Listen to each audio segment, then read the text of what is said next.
Wow, bass.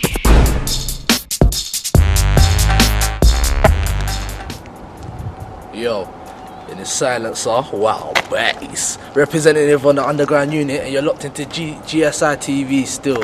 That's really good. Where you residing from? Oh wait, hold on. Start off with, go and get Run the CD right now. Go and get Run the CD. That's out in your stores. Uptown Records, UK record shops, Chemical Records, everywhere you can think of. And go and get Wild Bass Level 1 as well. This is the vinyl. Understand what's going on. I carry this shit on me every day. That's how we hustle and get our papers up in it. I don't stop, bro. I don't have time to go and get a trim, you understand? But what's going on though, GSI? So isn't it true that you DJ and produce, yeah? Yeah, like a lot of people do get it confused and think I'm like Silent Soul, the producer's a different person and the DJ is a different person, but I'm only one, innit? This is me. I'm on Rinse FM, Mondays 5 to 7 every week. Don't forget, big show. Did you ever MC or anything? You know what, back in the day, yeah, you know how that happens, innit? Everyone used to MC, but you know what, yeah, I'm an MC that could probably write a bar now and just start taking over right now. I could start doing that, but I don't want to do that because I enjoy DJing and I enjoy producing, so I don't really want to do everything, innit? How long have you been DJing for?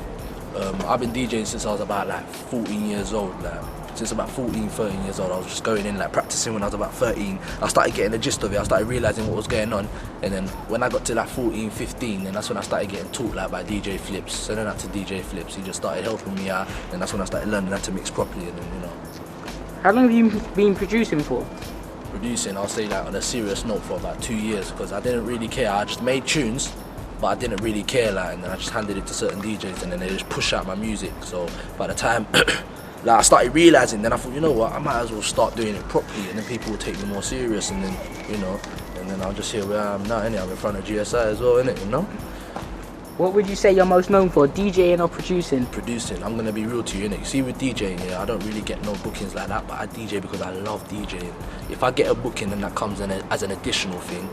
Then it comes as an additional thing. But sending that to DJs, because you know what, with DJing, there's a lot of bad minding going on. A lot of DJs bad mind DJs, and a lot of DJs bad mind DJs, and they'll be like, Silencer don't get no bookings, but safe. I'll produce and I'll make shitloads more, because like a lot of DJs these days are taking like £50 a booking and 20 quid a booking. Like, I don't really like doing all of that. I'll set a standard fee. If you ain't got that P, then safe. Like, but I'll produce and I'll make a whole lot more than you've done like 4 bookings. You've done 4 bookings, and I'll produce 1 beat for someone and I'll get that same price. So don't think I ain't got P's like that, because everyone has P's in it. Everyone has money. So don't think, yeah, bookings. Bookings are there, innit? Bookings are there sometimes, innit? But catch me at the Ritz 15th birthday party on the 31st of July, and I'm gonna come there and I'm gonna tear that down to understand what's going on. So, being a DJ and producer, obviously, what do you prefer doing out of both of them? Like, if you were to pick one, say you could only do one. You know what? If I could only do one, I'll produce. Because producing is full of creativity, and when you've done it, you're proud of what you've done. When you've created that beat, you're proud of yourself because you made that. Sometimes you can look back and think, raw, did I really make that? You understand? Because like, if you actually tried to make that again, it won't work. So it's all full of creativeness, innit? That's why I love producing. I love producing. Sometimes you get your moments where you think, I can't be bothered, but, you know, it is what it is, innit, really? How long does it usually take you to make a beat? But you know what, yeah? Back in the day, it would take me about, I'll make a beat in 2 hours and say it's done, but you know, I'm gonna be honest to God.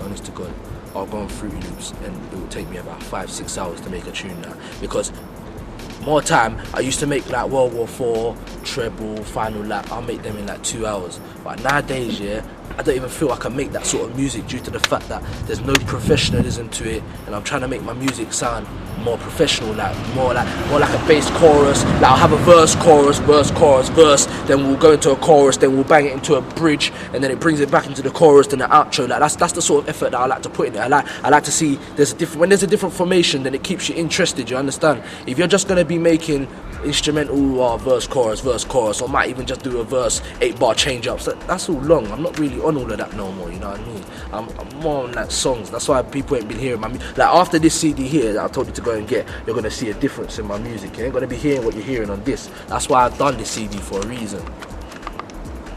So obviously the scene is showing us both like Wild Bass Lip 1 and 2 run the CD. What's like been the reception so far? You know what? I'm enjoying it because a lot of people are loving me now the CD is out. I didn't really want to do the CD in the first place, but now it's done. A lot of people are loving me for it. But obviously I want to do my Wild Bass Level 1 thing just so that the vinyl lovers can cop it. Because a lot of people, they don't care for CDs. They want to get vinyls because they enjoy there's I don't know, it's more enjoyable to use vinyls than CDs because all like these days the CD decks is all about coding and all of that, and if you know the codes then you're just cheating. But if you get vinyls out then you're alright, you understand? That's about it. That's why I think there's more joy in vinyls, because when you're not seeing coding and it's just about you and your brain and what you can hit it and the timing and everything, it's more better. It's enjoyable. So you know, I see it as that. Well, a lot of people are saying vinyls dying, etc. And like, obviously you got run the CD. Yeah. Has the vinyl performed better than the CD, or? I don't even know, because you see with the CD, it was released off another label, so that's Uptown Records, and I don't really like asking how much it's doing, but from what I know, I am the top seller out of all the producers that have released the instrumental CD so far. Put it that way, innit? Like, that's what I've been told, innit? I don't really want to know units and figures, because like, I do, but I don't. Like, I don't want to tell me. I don't want to know. Because once you know, then there's nothing more to it. Like, I just want to keep it a surprise. You know what I mean? Just, it is what it is. That's all I need to know. I just said, have I sold more than the others? Yep. That's it. I'm happy. It's an achievement. You understand? In like, out of all like the beats you've made in Wild Bass, run the CD obviously again. Like, what's your favourite beat that you've made?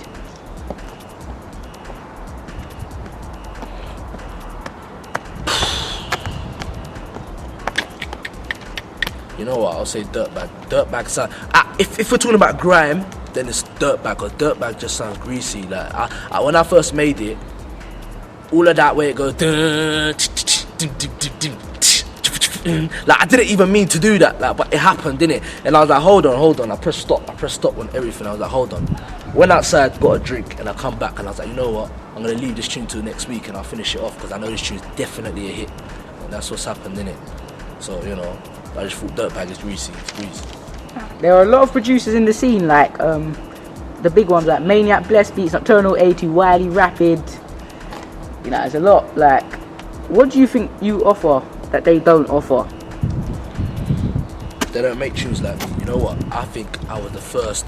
You know, like, alright, MCs, they'll make a beat, yeah? Like, it will come like, like, and then like the next part, when it comes into the next eight, I'll do something like, I'll bring it back in.